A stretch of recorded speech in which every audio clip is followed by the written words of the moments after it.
This is Out of the Box with your host, Jonathan Clark. Out of the Box, Sunday nights at 9 on Q1043. Jacob Dylan joins us. There is a new Wallflowers album. It's called Exit Wounds. We're real excited about that. All the info, wallflowersmusic.com. Jacob, good to speak to you. We actually spoke the last time, I believe, was about the great movie Echo in the Canyon and the soundtrack. You came by with Andy, I think. Man, what a great film and soundtrack. You got to interview so many, great artists, and including, I think, one of the last interviews from Tom Petty. That must have been fun for you, right? Well, the whole process, all the interviews and the music, yeah. If you saw, you got to see, you've seen who I got to spend time with from. Oh, yeah. I mean, really. I mean, you got the cream of the crop there from that Laurel Canyon, For sure. And I think anybody like myself, any songwriter, any artist would kick themselves if they got to spend time with that group of people, from Neil Young and Tom, as you mentioned, and Ringo Starr. Yeah, I had a great time. Well, listen, let me tell you right now, you hit a home run on this new album, Jacob, with the Wallflowers. 10 songs, all of them excellent. They fit perfectly together. The sequencing, just like really cohesive and like really accessible. Butch Walker helped with producing, right? Had you worked with him before? Well, yes, I have. Butch and I have been friends for a long, long time. We've shared the stage often, and we've done recordings together, but we really hadn't had a chance yet to make a full record together. So I looked forward to it for a long time. I kind of considered for a long time that next time I got around to making some songs in the studio, I'd want to work with Butch. But yeah, it is. I'm glad you mentioned it. It's very concise. It's I think we got lost at some point with CDs. Everybody started jamming on every song they knew, and CDs were 15, 17 songs, and we kind of kept it more of a traditional LP, 10 songs or so, which is really mostly what we both grew up with listening to, is 10-song records. Tell me about Shelby Lynn. Had you known her for a long time? I think she's there's actually a duet too, right? Shelby does sing on 4 songs with me. We needed a voice, someone to, a woman's what we're looking for this, and she's always had one of my favorite voices. And one of the guys that we were playing with, Val McCallum, he's playing guitar on this record, and he plays with her sometimes. So I nudged him to give her a call and see if she'd be interested. And we're lucky enough to get her for 4 songs.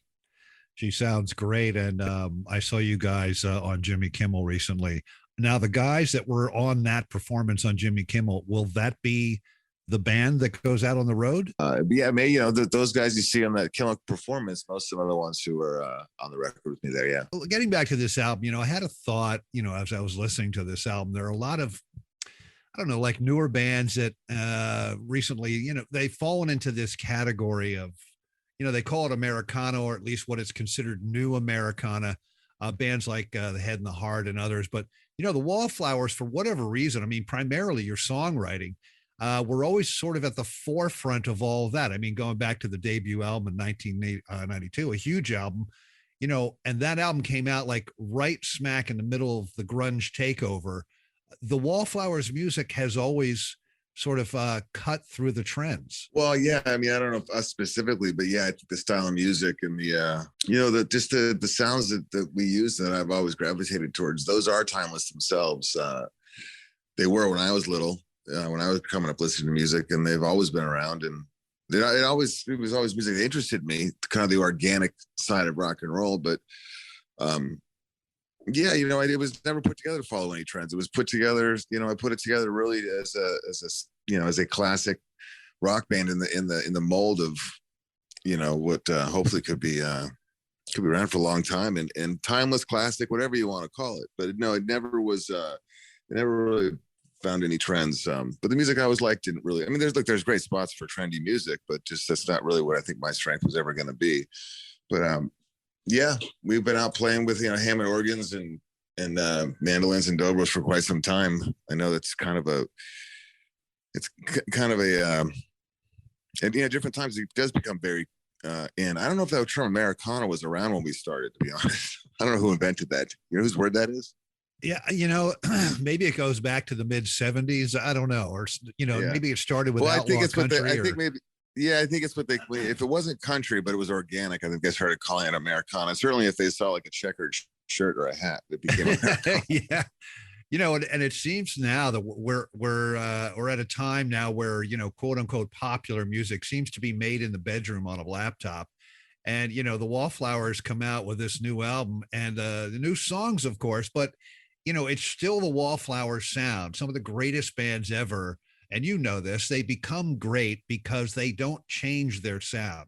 They stick to who they really are. And I think the Wallflowers have always done that. Well, I think most great things, look, you can look at all your favorite artists. At some point, they all kind of tried something different, stepped outside of their zone. But you have to just barrel through, and you're not always going to have a topical moment when you're doing that. But that always seemed obvious to me, to just stay the course. And I haven't really. It hasn't been difficult to not chase any current trends or anything like that. Well, Exit Wounds is the name of the new album from the Wallflowers. We're speaking with Jakob Dylan, and Exit Wounds, we've all got some more than others, less than others, but we all have them. Tell us about the title of this new album. Well, I think you just kind of said it pretty good yourself there. I mean, that's I don't think titles always have to try to encompass an entire record, but it certainly kind of makes sense to me often. But yeah, I think you just said it right now. I think we all got them more than ever, no matter what you're doing, wherever you're going. If you're improving, or you're going up, you're going down the ladder, you're going side to side. I mean, you just can't take everything with you, all the stuff you want to. You end up taking a lot of the stuff you wish you didn't have to take with you as you move on. But every transition involves exit wounds for sure. I've been playing the excellent song, Roots and Wings on this show, which sounds great on the radio. What can you tell us about this one? Roots and Wings. Well, can I tell you about it? I'm one of those ones who subscribes to a songwriter has to point out too much about what a song's about. He may have missed his mark, but I suppose you could say it's about having some recognition of where you come from and some appreciation for where you're going. And it is the 25th anniversary. It's hard to believe, of One Headlight from Bringing Down the Horse album back in '96. A song also used prominently in the recent Judd Apatow movie, The King of Staten Island, with Pete Davidson. Now, I read somewhere, Jakob, that you have actually sung One Headlight in a karaoke bar. Yeah, well,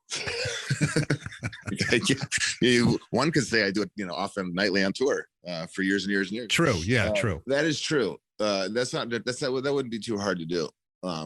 Karaoke's happening 7 nights a week in most towns. You could find somewhere, and you could slide in and you could sing about any song you know, and people wouldn't be looking at you. Yeah, put on a baseball cap, some shades or whatever, and just go undercover, right? Yeah, it increases my chance of having a really good knockout performance if it's one of my own.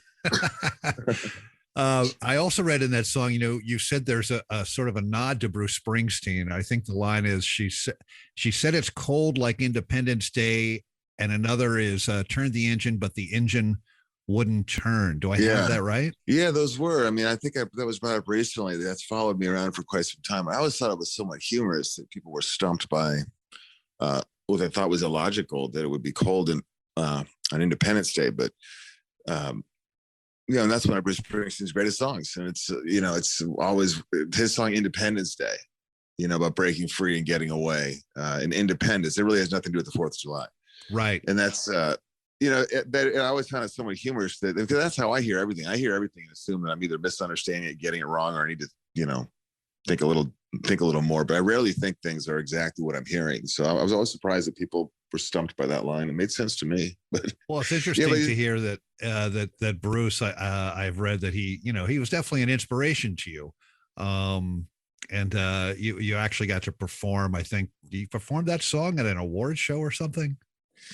Yeah, we did a long time ago. I can't remember which year, 97, 98, 99, around there. I can't remember if it was an MTV award show or VH1 award show back when they did those kind of things. But he came and sang with us, which was, quite a thrill for me and the band. Absolutely. I have to mention that a family member of yours is coming up on a pretty big birthday soon. I'm wondering, do you see yourself touring as much as him for, the next 30 years or so? Yeah, I'd like to. I'd like to just tour. How about this year? Let's start with this year. If we can get that on the books. Exactly.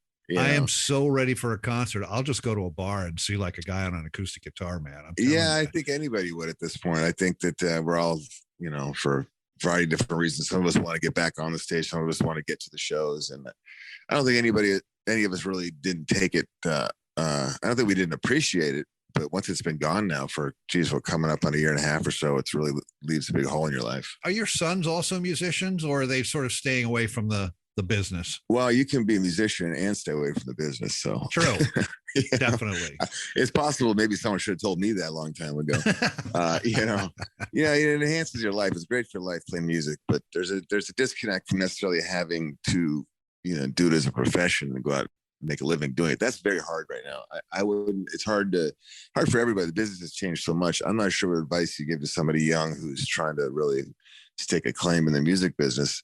I wouldn't be the one to ask right now how to do that. It's a completely different world, but my kids all play and it's got a big part in their lives. But as far as a job and trying to make a living at it, that's another story. It sure is. Jakob Dylan is with us. The new Wallflowers album, we're excited to announce, Exit Wounds. Everyone should go out and get this new album. It's really, really good. And we will hope for tour dates at some point soon. All the info, wallflowersmusic.com. Jakob, always a pleasure. Look, man, I can't wait to see you on a stage in New York City. You know what I mean? It can't happen soon enough. Yeah, I'm looking forward to it also, man. Hopefully. I'm disappointed like everybody else that we can't get out there this summer. But soon enough, this will go by. Eventually, we'll be all back to work. All right, buddy. Thanks again so much. All right, man. Take it easy. This is Out of the Box with your host, Jonathan Clark. Out of the Box, Sunday nights at 9 on Q1043.